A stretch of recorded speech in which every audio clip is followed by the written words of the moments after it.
नमस्कार मित्रों, आज के इस वीडियो में हम लोग क्लास 10th का संस्कृत का सिलेबस देखने वाले हैं। चलिए वीडियो को शुरू करते हैं। संस्कृत का एग्ज़ाम हमारे 4 भागों में होगा। खंड क, खंड ख, खंड ग और खंड घ। खंड क में है अपठित अवबोधनम, जिसका मतलब हुआ अनसीन पैसेज, यानी एक पैसेज दे दिया जाएगा और उसके बारे में हमें कुछ भी पता नहीं रहेगा और उससे हमें आंसर करना होगा।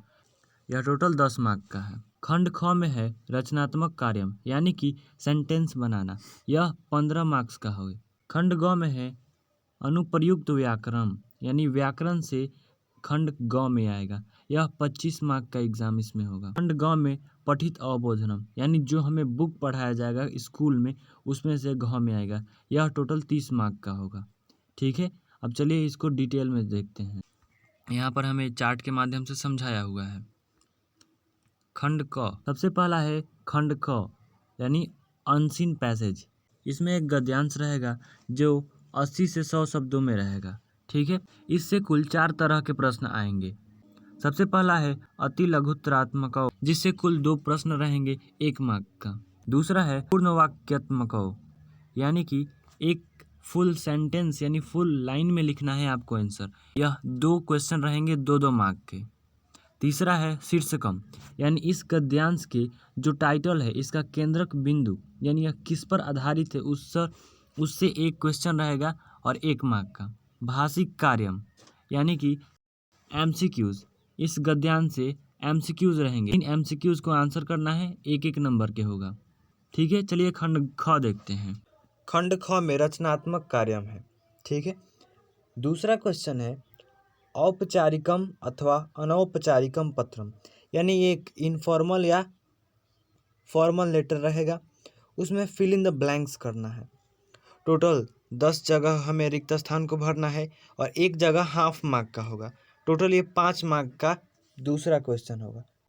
तीसरा प्रश्न है चित्रवर्णम अथवा अनुच्छेद लेखनम, इसमें चित्रवर्णम या अनुच्छेद लिखने के लिए आएगा। ठीक है, यह 5 क्वेश्चन रहेगा 1-1 मार्क का। चौथा प्रश्न है हिंदी एवं आंग्ल भाषात संस्कृतेन अनुवादम, यानी कि हिंदी में 2-4 सेंटेंस रहेंगे और उसको हमें संस्कृत में अनुवाद करना होगा, यानी कि ट्रांसलेशन। यह पूर्ण वाक्यम, यह 1 लाइन का होगा, 1 सेंटेंस होगा। ठीक, ये भी हमें 5 आंसर करना होगा और 1 सेंटेंस 1 मार्क का होगा। ये हो गया टोटल हमारा 15 मार्क का। अब चलिए खंड ग देखते हैं। खंड ग अनुप्रयुक्त व्याकरणम, यानी कि व्याकरण से खंड ग में आएगा। सबसे पहला है संधि, क्वेश्चन नंबर 5 में हमारा संधि आएगा। ठीक है, संधि से लघुत्तरात्मक, यानी कि एक पद 1 वर्ड में आंसर देना होगा। यह 4 प्रश्न का आंसर करना होगा, सभी प्रश्न 1 नंबर का होंगे। दूसरा है समास, 6 नंबर में जो क्वेश्चन आएगा वो होगा समास। यह बहुविकल्प का है, यानी कि एमसीक्यू। ये भी 4 हमें आंसर करना है, सभी 1-1 मार्क का होगा। तीसरा है प्रत्यय, 7 नंबर में प्रत्यय आएगा जिसमें एमसीक्यू होंगे बहुविकल्पात्मक का। ये भी हमें 4 आंसर करना है, सभी 1-1 मार्क के होंगे। 8वां है वाच्य प्रकारणम, ये भी एमसीक्यू हो गए, सभी 1-1 मार्क का होगा और 3 प्रश्न हमें आंसर करना है। 9वां है प्रश्न 9 में आएगा समय काल, ये हमें लघुरात्मक का होगा। ये 4 प्रश्न आंसर करने हैं, सभी 1-1 मार्क का। प्रश्न 10 में अव्यय पदानी, यानी अव्यय और प्रत्यय हमने क्लास में पढ़ा होगा, उसमें से होगा। ये भी एमसीक्यू होंगे। ठीक है, ये भी 3 प्रश्न का आंसर करना है, सभी प्रश्न 1-1 मार्क का होंगे।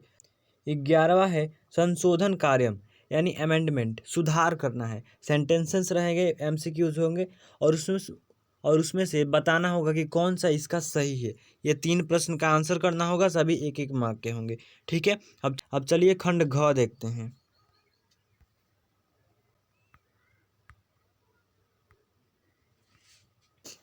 खंड ग पठित्वा बोधनम, यानी जो बुक में है उसमें से खंड ग में आएगा। खंड ग पठित्वा बोधनम, यानी कि जो बुक में हमें पढ़ाया जाएगा उसमें से कौन कौन से आएंगे। ये 3 प्रश्न होंगे, गद्यांश, पद्यांश और षष्ट्यांश। इन सभी में से तीन तीन तरह के क्वेश्चन आएंगे।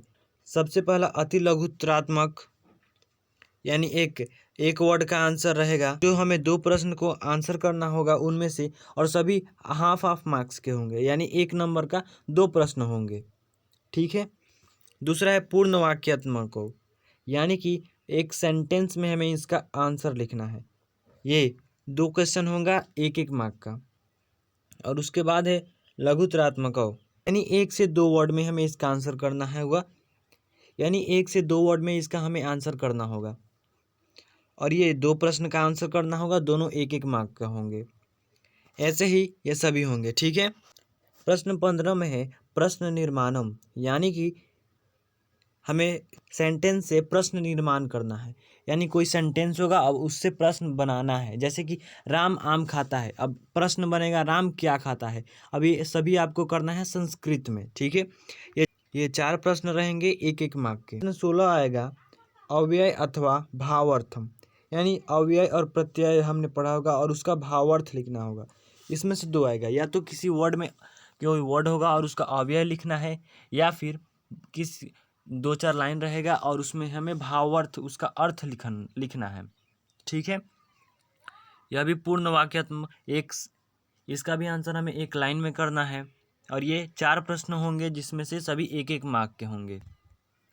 प्रश्न 17 में है घटनाक्रमानुसारम वाक्य लेखनम, यानी कि क्वेश्चन पेपर में हमें 7-8 लाइन रहेगा और वो बुक से होगा किसी चैप्टर से, और उसको हमें लाइन बाय लाइन सजाना है। यानी सबसे पहला कौन सा लाइन आएगा, उसके बाद ये 8 प्रश्न 8 लाइन रहेंगे, जो सभी हाफ मार्क के रहेंगे, यानी टोटल 4 मार्क्स के। प्रश्न 18 में है प्रसंगानुकूलम अर्थलेखनम, ये लघुत्तरात्मक है।